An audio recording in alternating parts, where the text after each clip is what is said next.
Gentleman yields back. I now recognize the ranking member of the full committee, Representative Lofgren of California, for 5 minutes for her questions. Thank you, Mr. Chairman.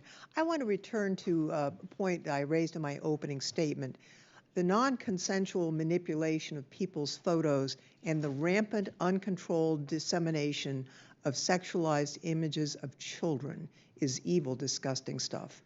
And instead of acting quickly to stop it, Elon Musk seemed to revel in it until public pressure became too intense. And then what did he do?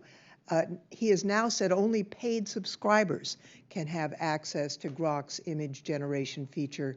So pedophiles could previously conjure up these images for free, but he's now monetized the feature and will be collecting $3 monthly from depraved individuals who choose to subscribe. He's created a revenue stream for child pornography.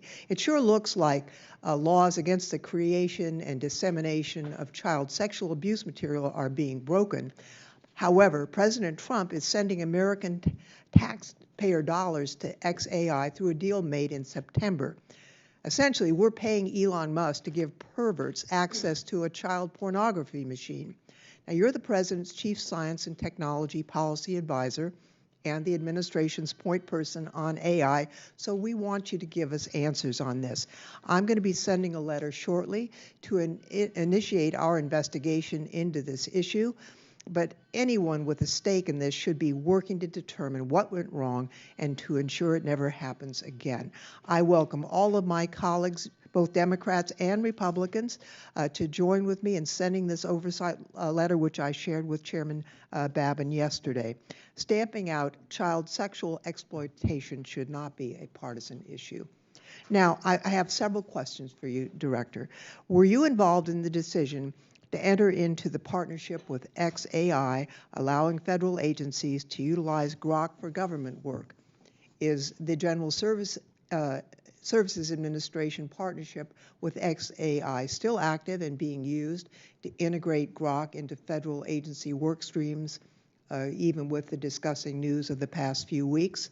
When the news broke regarding the child sexual abuse images being created by Grok, did you take any steps to ensure that federal agencies were no longer able to use Grok, at least until we are sure that the issue had been addressed?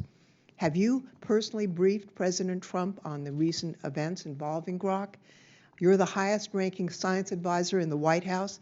We should be heavily involved in federal action on this matter. Have you engaged with the Department of Justice on this issue, with the FCC, the FTC, the GSA?